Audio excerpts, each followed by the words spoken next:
Hello everyone, welcome to shine India RK tutorial. నేను మీ RK Sunny. ముందుగా అందరికీ కూడా వెరీ గుడ్ మార్నింగ్ ఫ్రెండ్స్. ఓకేనా? సో ఫ్రెండ్స్, ఈరోజు మనము 13 జనవరి 2019కి సంబంధించిన డైలీ కరెంట్ అఫైర్స్ని మరియు న్యూస్ పేపర్ విశ్లేషణని మనం ఈ క్లాస్లో చూడబోతున్నాం.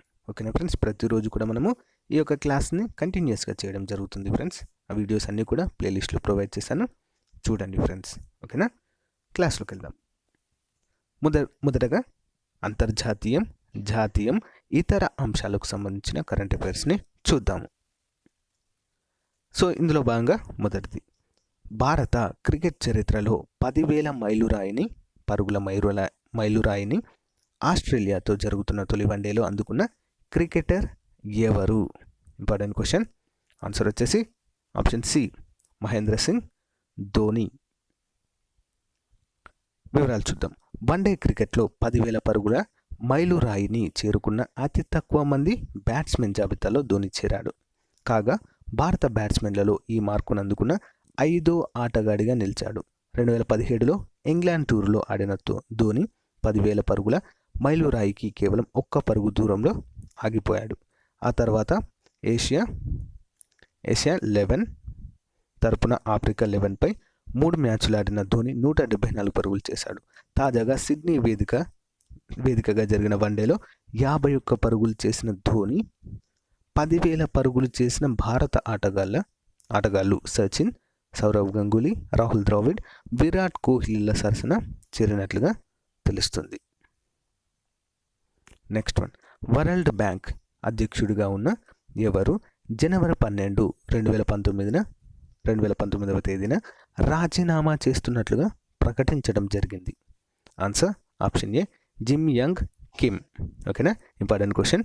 వివరాలు చూద్దాం. ప్రపంచ బ్యాంక్ అధ్యక్షుడు జిమ్ యంగ్ కిమ్ తన పదవికి రాజీనామా చేస్తున్నట్లు ప్రకటించారు.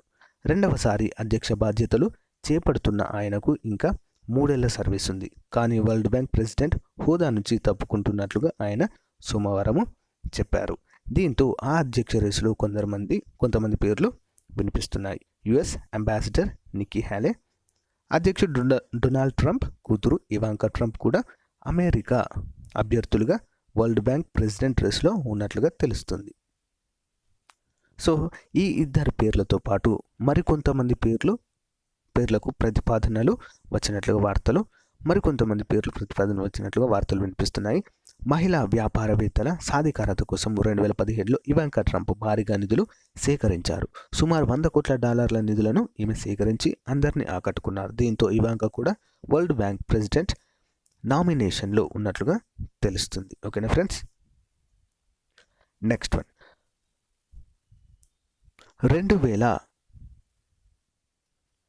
2021 డిసెంబర్లో భారత అంతరిక్ష పరిశోధనా సంస్థ మానవ సహిత అంతరిక్ష ప్రయోగము ఎక్కడి నుంచి ప్రయోగించనున్నారు? ఓకేనా? మానవ రహిత. So ISRO friends. ఓకేనా? భారత అంతరిక్ష పరిశోధన సంస్థ అంటే ఇస్రో. సో మానవ సహిత అంటే మానవులతో కూడినటువంటి ప్రయోగాత్మకమైనటువంటి ఈ యొక్క ప్రయోగము ఎక్కడి నుంచి ప్రయోగించనున్నారు? ఆన్సర్ వచ్చేసి ఆప్షన్ బి, శ్రీహరికోట. ఓకేనా? వివరాలు చూద్దాం.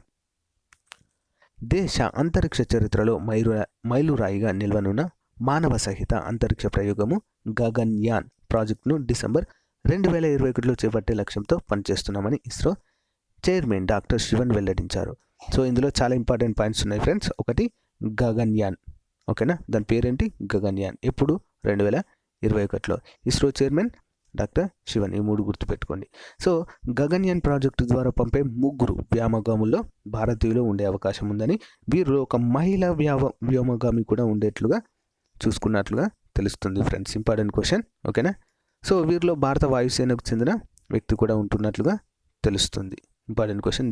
ఈ ప్రయోగాన్ని కూడా ప్రతిసారి కూడా భారతదేశంలో ఏ ప్రయోగమైనా కూడా శ్రీహరికోట, పొట్టి శ్రీరాములు, నెల్లూరు జిల్లా శ్రీహరికోట నుంచే ప్రయోగించడం అనేది జరుగుతుంది. నెక్స్ట్ వన్, ప్రపంచంలో ఉన్న 7 ఖండాల్లోని అతి ఎత్తైన శిఖరాలను అధిరోహించిన మొట్టమొదటి భారతీయ సైనిక అధికారి ఎవరు? Important question. ఆన్సర్ వచ్చేసి ఆప్షన్ ఏ, కర్నల్ రణవీర్ జామువాల్. వివరాలు చూద్దాం. ప్రపంచంలోని 7 ఖండాల్లో గల అత్యంత ఎత్తైన శిఖరాలను అధిరోహించిన మొట్టమొదటి భారతీయ సైనికాధికారిగా కర్నల్ రణ్వీర్ జామోవాల్ రికార్డు సృష్టించారు. జనవరి 4న సాయంత్రం 5 గంటలకు భారతీయ జాతీయ పతాకాన్ని అంటార్క్టికాలోని మౌంట్ విన్సన్ పై రెపరెపలాడించారు. జనవరి 1న కొండను అధిరోహించడానికి 9 మందితో కూడిన బృందం ప్రయత్నించగా ఉష్ణోగ్రత -37°C పడిపోవడంతో ముగ్గురు మధ్యలోనే విరమించుకున్నట్లుగా తెలుస్తుంది. నెక్స్ట్ వన్, ఇటీవల ఫ్రాన్స్ దేశంలోని ఏ నగరంలో సంభవించిన భారీ పేలుడు వలన తీవ్ర నష్టము వాటిల్లింది? Answer option D, Paris. France రాజధానిగా ఉన్నటువంటి ప్యారిస్. నెక్స్ట్ వన్, ఫ్రాన్స్ రాజధాని ప్యారిస్లో భారీ పేలుడుతో దద్దరిల్లింది. 9వ ఆరోన్ డిస్మెంట్ ప్రాంగణంలో శనివారం ఉదయం భారీ పేలుడు సంభవించింది. దీంతో పెద్ద ఎత్తున మంటలు చెలరేగాయి.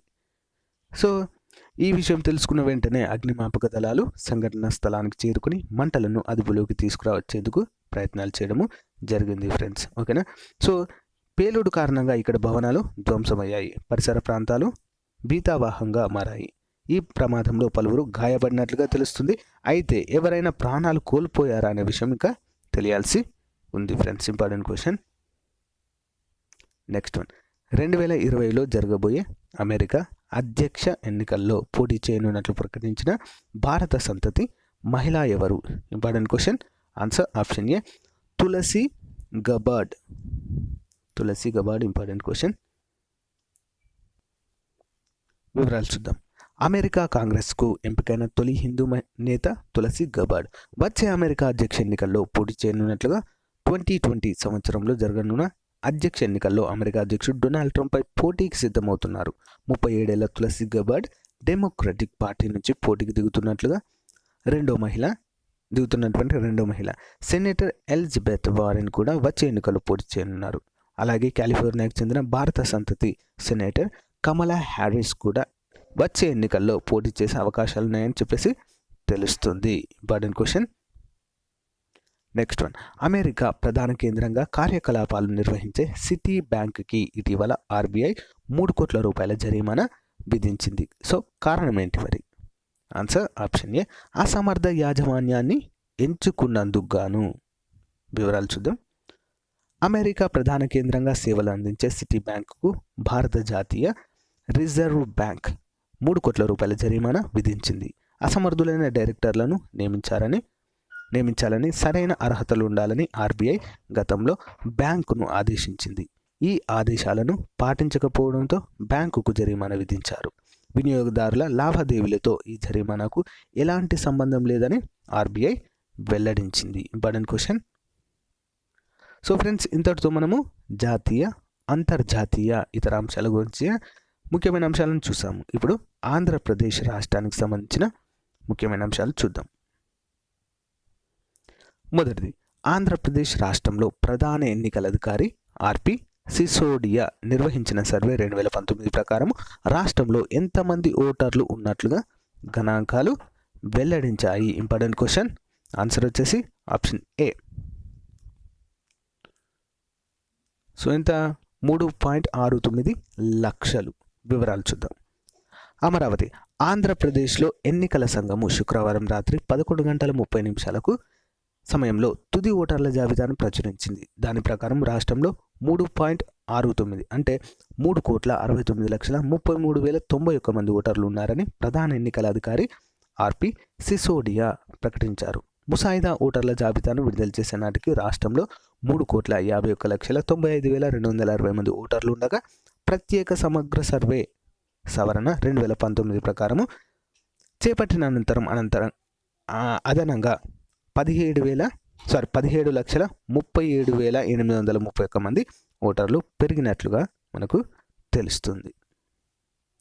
నెక్స్ట్ వన్, ఆంధ్రప్రదేశ్ రాష్ట్రంలో కొత్తగా మానసిక దివ్యాంగులకు రాష్ట్ర ప్రభుత్వము ఎంత పెన్షన్ ఇవ్వనున్నట్లుగా ప్రకటించింది. Important question. ఆన్సర్ 2,000. వివరాలు చూద్దాం. మొదటి చూద్దాం. కొత్తగా మంజూరు చేయనున్న వివరాలు. ఓకేనా, మంజూరు చేయనున్నట్లుగా తెలిసినటువంటి వివరాలు ఏంటో చూద్దాం. పెన్షన్లు. సో ఎయిడ్స్ వ్యాధిగ్రస్తులకు వ్యాధిగ్రస్తులు 32,979 మందికి 2,000 రూపాయలు చొప్పున ఇవ్వనున్నారు. మానసిక వైకల్యం గల పిల్లలు సుమారు 3,500 మందికి 3,000 రూపాయలు. డప్పు కళాకారులకు 3,000 మందికి 3,000 రూపాయలు. చర్మకారులు 20,000 మందికి 2,000 రూపాయలు పెన్షన్ అందజేయనున్నట్లుగా తెలుస్తుంది. అంతేకాకుండా పెంపు ఏ విధంగా అంటే ఉన్నటువంటి పెన్షన్దారులకు ఏ విధంగా పెంచారో చూద్దాం. వృద్ధులు వితాంతులకు ప్రస్తుతం ఇస్తున్న 1,000 రూపాయల స్థానంలో 2,000. దివ్యాంగులు హిజ్రాలకు ఇస్తున్న 1,500 స్థానంలో 3,000. 2017 సెప్టెంబర్ నుంచి డయాలసిస్ రోగులకు నెలకు 2,500 చొప్పున పెన్షన్ ఇస్తున్నట్లుగా తెలుస్తుండగా ఇది 3,500కు పెంచారు. చాలా చాలా ఇంపార్టెంట్ టాపిక్ ఫ్రెండ్స్ ఇది. ఓకేనా, దీంట్లోంచి క్వశ్చన్ వచ్చే అవకాశం ఉంటుంది, లేటెస్ట్ ఇన్ఫర్మేషన్ కాబట్టి. ఓకేనా, గుర్తుంచుకోవాలి. నెక్స్ట్ వన్, ఆంధ్రప్రదేశ్ రాష్ట్రంలో ముఖ్యమంత్రి ఇటీవల 2 ప్రాజెక్టులకు శంకుస్థాపన చేయడం జరిగింది. ఇందులో భాగంగా ఐకానిక్ వంతెన ఎక్కడ ఏర్పాటు చేయనున్నట్లుగా ప్రకటించారు? Answer option C, Amaravati. So వివరాలు చూద్దాం. నవ్యాంధ్ర రాజధాని అమరావతికి సంబంధించి 2 కీలకమైన ప్రాజెక్టులకు ఏపీ ముఖ్యమంత్రి చంద్రబాబు నాయుడు శనివారం ఉదయం శంకుస్థాపన చేశారు. విజయవాడ హైదరాబాద్ జాతీయ రహదారిని రాజధానితో అనుసంధానిస్తూ కృష్ణానదిపై నిర్మించే ఐకానిక్ వంతెన చంద్రబాబు నాయుడు ఇబ్రహీంపట్నం సమీపంలో ఈ యొక్క శిలాఫలకాన్ని దీని నిర్మాణానికి సంబంధించిన శిలాఫలకాలని ఆవిష్కరించినట్లుగా తెలుస్తుంది. నెక్స్ట్ వన్, ఆంధ్రప్రదేశ్ రాష్ట్రంలో ఇటీవల ఏ ప్రాంతంలో 2 నిమిషాల పాటు భూకంపం సంభవించింది? Important question. ఆన్సర్ వచ్చేసి ఆప్షన్ ఏ, పిడుగురాళ్ళ, గుంటూరు జిల్లాలో. సో వివరాలు చూద్దాం. గుంటూరు జిల్లా పిడుగురాళ్లలో నిమిషాల వ్యవధిలో 2 సార్లు భూప్రకంపనలు సంభవించాయి. మధ్యాహ్నం 3:30 తొలుత కొన్ని క్షణాల పాటు భూమి కంపించింది. 20 నిమిషాల తర్వాత మరొకసారి భూకంపనలు సంభవించాయి. దీంతో ఆందోళనకు గురైన ప్రజలు ఇళ్ల నుంచి బయటకు పరుగులు తీశారు. ఓకేనా, ఇంకా మరిన్ని వివరాలు, ఏమైనా నష్టం జరిగిందా అని చెప్పేసి వివరాలు తెలియాల్సి ఉంది. నెక్స్ట్ వన్, ఆంధ్రప్రదేశ్ రాష్ట్రంలో జన్మభూమి మా ఊరు కార్యక్రమంలో భాగంగా పర్యటించిన అన్ని జిల్లాల నుంచి మొత్తం ఎన్ని సమస్యల పరిష్కార పిటిషన్లు వచ్చాయని చెప్పేసి ముఖ్యమంత్రి చంద్రబాబు నాయుడు వెల్లడించడం జరిగింది. సో ఆన్సర్ వచ్చేసి 5.60 లక్షలు. వివరాలు చూద్దాం. జన్మభూమిలో 10 రోజుల్లో జన్మభూమి మా ఊరు కార్యక్రమం పర్యటనలో 10 రోజుల్లో 61.13% ప్రజలు పాల్గొన్నట్లుగా చెప్పారు. సుస్థిర అభివృద్ధి ఇతర అంశాలపై చర్చ జరిగిందని 83% మంది చెప్పారు. జన్మభూమి కార్యక్రమం బాగుందని 77.97% మంది చెప్పారు. జన్మభూమిలో మొత్తము 5.60 లక్షల ఫిర్యాదులు వచ్చాయని, ఫిర్యాదుల్లో 33,000కు పైగా రియల్ టైం పరిష్కరించామని చెప్పేసి చంద్రబాబు పేర్కొన్నారు. సో ఈ కార్యక్రమంలోనే ఓకేనా 2 చేతులు లేని దివ్యాంగులకు 10,000 రూపాయల పెన్షన్ ఇస్తున్నట్లుగా ప్రకటించడము జరిగింది. ఫ్రెండ్స్, ఇంపార్టెంట్ పాయింట్ గుర్తుంచుకోవాలి. ఓకే ఫ్రెండ్స్, ఇంతటితో మనము ఆంధ్రప్రదేశ్ రాష్ట్ర ముఖ్యమైన కరెంట్ అఫైర్స్ చూసాము. ఇప్పుడు తెలంగాణ రాష్ట్రానికి సంబంధించిన కరెంట్ అఫైర్స్ చూద్దాము. ఇందులో మొదటిది, రాష్ట్రంలోని గ్రేటర్ హైదరాబాద్ పరిధిలో ఉన్న వారసత్వ కట్టడాలను పరిరక్షించాలని, ఉన్న వారసత్వ కట్టడాలను పునర్నిర్మించాలని పురావస్తు శాఖ ముఖ్య కార్యదర్శిగా ఉన్న ఎవరు ఆదేశాలు జారీ చేయడము జరిగింది? ఆన్సర్ వచ్చేసి ఆప్షన్ ఏ, అరవింద్ కుమార్. వివరాలు చూద్దాం. గ్రేటర్ హైదరాబాద్ పరిధిలో ఉన్న వారసత్వ కట్టడాలను వెంటనే గుర్తించి వాటితో పాటు వివిధ ప్రాంతాల్లోని కట్టడాలను పునర్నిర్మాణానికి సంబంధిత కార్యాచరణ ప్రణాళికను సిద్ధం చేయాలని పురావస్తు శాఖ అధికారులకు పురావస్తు శాఖ ముఖ్య కార్యదర్శి అరవింద్ కుమార్ సూచించారు. వారసత్వ కట్టడాలను శుభ్రపరచడం, వాటికి ఫెన్సింగ్, లైటింగ్ ఏర్పాటు చేయడం వంటి పనులు వెంటనే చేపట్టాలని ఆదేశించారు. వారసత్వ కట్టడాల పునర్నిర్మాణంపై శుక్రవారం సచివాలయంలో సమీక్షా సమావేశం నిర్వహించారు. ఈ సందర్భంగా అరవింద్ కుమార్ మాట్లాడుతూ బోధన్లోని దేవల్ మస్జిద్, నిజామాబాద్లోని కిల్లా రామాలయం, డిచ్చిపల్లిలోని రామ్ టెంపుల్, జగిత్యాల కోట, కొలన్పాకలోని జైన దేవాలయాల వద్ద పునర్నిర్మాణ చర్యలు చేపట్టాలని సూచించడం జరిగింది. నెక్స్ట్, రాష్ట్రంలోని ఏ ప్రభుత్వ రంగ సంస్థ 129 ఏళ్ల చరిత్రలో ఎన్నడూ లేని విధంగా గణనీయమైన వృద్ధి రేటు సాధించి ఆదర్శంగా నిలిచిందని అధికార వర్గాలు పేర్కొన్నాయి. సో మరి ఆ సంస్థ ఏంటి? Answer option C, Singareni collieries. Singareni coal collieries. వివరాలు చూద్దాం. ప్రభుత్వ రంగ సంస్థ సింగరేణి కాలరీస్ ఆల్ టైమ్ రికార్డును నెలకొల్పింది.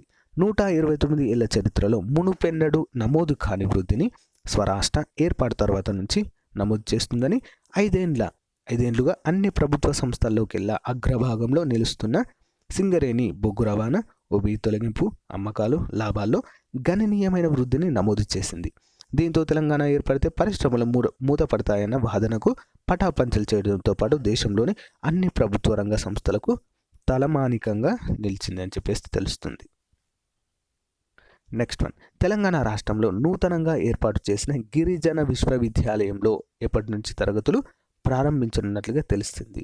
ఓకేనా ఫ్రెండ్స్, ఇది నూతనంగా ఏర్పాటు చేయనున్న ములుగు జిల్లాలో, ఇంకా జిల్లాగా అంటే పూర్తిగా చేయలేదు, బట్ ముఖ్యమంత్రి గారు దానికి సంబంధించిన వివరాలు తెలపడం జరిగింది. ములుగును జిల్లాగా చేస్తున్నట్లుగా.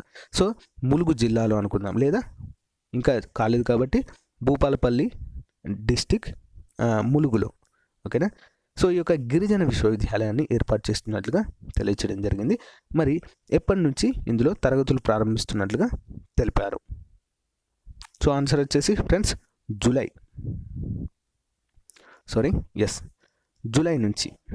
నుంచి ఇందులో క్లాసులు స్టార్ట్ చేస్తున్నట్లుగా అధికారులు తెలపడం జరిగింది. వివరాలు చూద్దాం.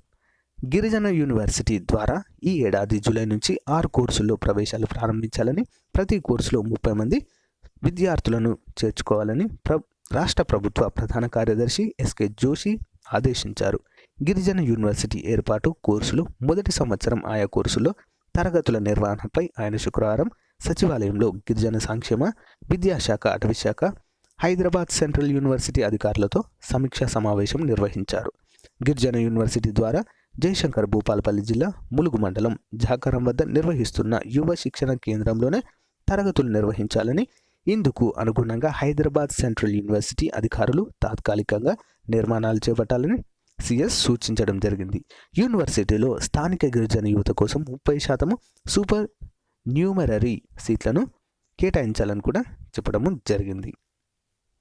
నెక్స్ట్ వన్, తెలంగాణ రాష్ట్ర 2019 జనవరిలో నిర్వహించిన సర్వేలో మాంసం ఉత్పత్తిలో ప్రథమ స్థానము, అదేవిధంగా గొర్రెల పెంపకంలో 8వ స్థానంలో నిలిచింది. ఓకేనా. ఇటీవల 2019 జనవరిలో నిర్వహించిన ఒక సర్వేలో ఈ యొక్క రిపోర్ట్ తేలడం జరిగింది. సో ఇందులో మరి గొర్రెల పెంపకంలో మొదటి స్థానంలో ఉంది ఫ్రెండ్స్, ఆప్షన్ ఏ. మాంసం ఉత్పత్తిలో, అంతేకాకుండా గొర్రెల పెంపకంలో కూడా మొదటి స్థానంలో ఉంది. వివరాలు చూద్దాం. మాంసం వినియోగంలో దేశంలోని తెలంగాణ నెంబర్ 1గా నిలిచింది. గొర్రెల సంఖ్యలో కూడా ప్రథమ స్థానంలో సాధించింది. ఇప్పటి వరకు మొదటి స్థానంలో ఉన్న రాజస్థాన్ను వెనక్కు నెట్టింది. తర్వాత స్థానాల్లో ఉత్తరప్రదేశ్, ఆంధ్రప్రదేశ్, మహారాష్ట్రాలు ఉన్నాయి.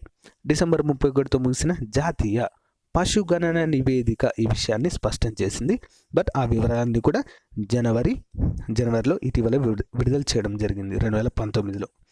సో రాష్ట్ర ప్రభుత్వం అమలు చేస్తున్న గొర్రెల పంపిణీ పథకము సత్ఫలితాలను ఇస్తుందని, గ్రామాల్లో గొల్ల కుర్మ కుటుంబాలు ఆర్థికంగా బలోపేతమయ్యాయని రాష్ట్ర ప్రభుత్వం గొల్ల కుర్మలకు గొర్రెల పంపిణీ పథకము అమలు చేసింది. ఎప్పుడు? 2017 జూన్ 20న ఈ పథకాన్ని అమలు చేసింది. Important point. నాటికి రాష్ట్రంలో గొర్రెల సంఖ్య 1 కోటి మాత్రమే. తెలంగాణ రాష్ట్ర గొర్రెలు మేకల అభివృద్ధి సంస్థ ద్వారా ఆంధ్రప్రదేశ్, కర్ణాటక, మహారాష్ట్ర, తమిళనాడు, ఒరిస్సా రాష్ట్రాల నుంచి కొనుగోలు చేసిన 74 లక్షల గొర్రెలను ప్రభుత్వం గొల్ల కుర్మలకు పంపిణీ చేసింది. వీటికి 55 లక్షల పిల్లలు పుట్టాయి. దీంతో తెలంగాణ రాష్ట్రంలో కొత్తగా 1.28 కోట్ల గొర్రెలు తయారయ్యాయని, వీటి విలువ 25,000 కోట్లుగా మారిందని చెప్పేసి కూడా ప్రభుత్వం వెల్లడించింది. నెక్స్ట్ వన్, బీసీ రిజర్వేషన్లపై మండల్ కమిషన్ ఆంగ్లంలో ప్రచురించిన నివేదికను తెలుగులోకి అనువదించి మొదటగా ఆ ప్రతిని రాష్ట్రంలో ఎవరికి అందచేయడము జరిగింది? ఆన్సర్ వచ్చేసి ఆప్షన్ బి, రాష్ట్ర ప్రథమ పౌరుడైనటువంటి గవర్నర్ నరసింహన్కి. వివరాలు చూద్దాం. తెలంగాణలో వెనుకబడిన తరగతుల వారి అభ్యున్నతికి బీసీ కమిషన్ కృషి చేయాలని గవర్నర్ నరసింహన్ సూచించారు. బీసీలను చైతన్యపరచడంతో పాటు వారికి అన్ని రకాలుగా మేలు చేయడం ద్వారా కమిషన్ ఇతర రాష్ట్రాలకు మార్గదర్శకంగా నిలవాలన్నారు. రిజర్వేషన్పై మండల్, హవనూర్, అనంతరామన్ కమిషన్లు ఆంగ్లంలో రూపొందించిన నివేదికను తెలంగాణ బీసీ కమిషన్ తెలుగులోకి అనువదించి ఆ ప్రతులను శుక్రవారం రాజ్భవన్లో గవర్నర్కు అందజేసింది. ఓకేనా. BC commission chairman BS Ramulu, సభ్యులు వకులాభరణం, కృష్ణమోహన్ రావు తదితరులు ఈ యొక్క కార్యక్రమంలో పాల్గొన్నట్లుగా తెలుస్తుంది. ఓకే ఫ్రెండ్స్, ఇంతటితో మనము జాతీయ అంతర్జాతీయ మన 2 తెలుగు రాష్ట్రాలకు సంబంధించిన కరెంట్ అఫైర్స్ చూసాము. సో ఇప్పుడు మనము జనరల్ నాలెడ్జ్ జీకేకి సంబంధించిన చిన్న టాపిక్ చూద్దాం ఫ్రెండ్స్. చాలా ఇంపార్టెంట్, 1 మార్క్ కంపల్సరీగా వస్తుంది, షూర్. ఓకేనా. సో ఆ టాపిక్ ఏంటో చూద్దాం. సో భారతదేశంలో ప్రసిద్ధి చెందినటువంటి గనులు. ఓకేనా. దీనిపైన క్వశ్చన్ లేకుండా క్వశ్చన్ పేపర్ ఉండదు ఫ్రెండ్స్, ఖచ్చితంగా ఒక క్వశ్చన్ అడుగుతారు. ఓకే. సో ఏంటో చూద్దాం. గనులు. కెమ్మనగుడి, ఇక్కడ లభించే ఖనిజము ఇనుము, కర్ణాటక రాష్ట్రంలో ఉంది. నెక్స్ట్ కుద్రేముఖ్, ఇనుము ఖనిజం లభిస్తుంది, కర్ణాటకలో ఉంది. కోలార్ గనులు, బంగారము కర్ణాటకలోనే ఉంది. సో ఇటీవల కేజీఎఫ్ అని చెప్పేసి ఒక నూతన చలనచిత్రం రావడం జరిగింది కదా ఫ్రెండ్స్, సినిమా రావడం జరిగింది. అందులో ఈ యొక్క గనులకు సంబంధించినటువంటి అంశాన్ని తీసుకొని సినిమా తీయడం జరిగింది. సో మీకు గుర్తుండడానికి చెప్తున్నాను ఫ్రెండ్స్. ఓకేనా. నెక్స్ట్ హట్టి, బంగారు గనులు ఉంటాయి ఇక్కడ కర్ణాటక రాష్ట్రంలో. నెక్స్ట్ బైలదిల్లా, ఇనుము ఖనిజము ఛత్తీస్గఢ్లో ఉంది. ఓకేనా, రీసెంట్గా అడగడం జరిగింది. నెక్స్ట్ బాంబాయి హై, ఇక్కడ పెట్రోల్ లభిస్తుంది ఫ్రెండ్స్. ఓకేనా, మహారాష్ట్రలో ఉంది. నెక్స్ట్ జూరియా, బొగ్గు లభిస్తుంది, జార్ఖండ్లో ఉంది. నెక్స్ట్ వన్ K3, రాగి రాజస్థాన్. కోర్బా, బొగ్గు గనులకు ప్రసిద్ధి, ఛత్తీస్గఢ్లో ఉంది. అగ్నిగుండాల, ఇక్కడ రాగి లభిస్తుంది, ఆంధ్రప్రదేశ్ రాష్ట్రంలో ఉంది. నెక్స్ట్ పన్నా, ఇక్కడ ఎక్కువగా వజ్రాలు లభిస్తాయి ఫ్రెండ్స్. ఓకేనా, ఈ గనులు మధ్యప్రదేశ్లో ఉన్నాయి. జాదుగూడ యురేనియం జార్ఖండ్లో ఉంది. మంగంపేట బైరైటీస్ ఆంధ్రప్రదేశ్లో ఉంది. నైవేలి లిగ్నైట్ ఇక్కడ లభిస్తుంది ఫ్రెండ్స్, తమిళనాడులో ఉంది. అంకలేశ్వర్ చమురు సహజ వాయువు బావిలు ఇక్కడ ఉన్నాయి, గుజరాత్లో ఇవి ఉన్నట్లుగా తెలుస్తుంది. ఓకేనా ఫ్రెండ్స్, కంపల్సరీగా 1 మార్క్ అనేది మీకు వచ్చినట్టే ఫ్రెండ్స్. ఓకేనా. Okay friends, thank you for watching my video friends. నా క్లాస్ కన్నా మీకు నచ్చినట్లయితే లైక్ చేయండి, షేర్ చేయండి, సబ్స్క్రైబ్ చేయండి.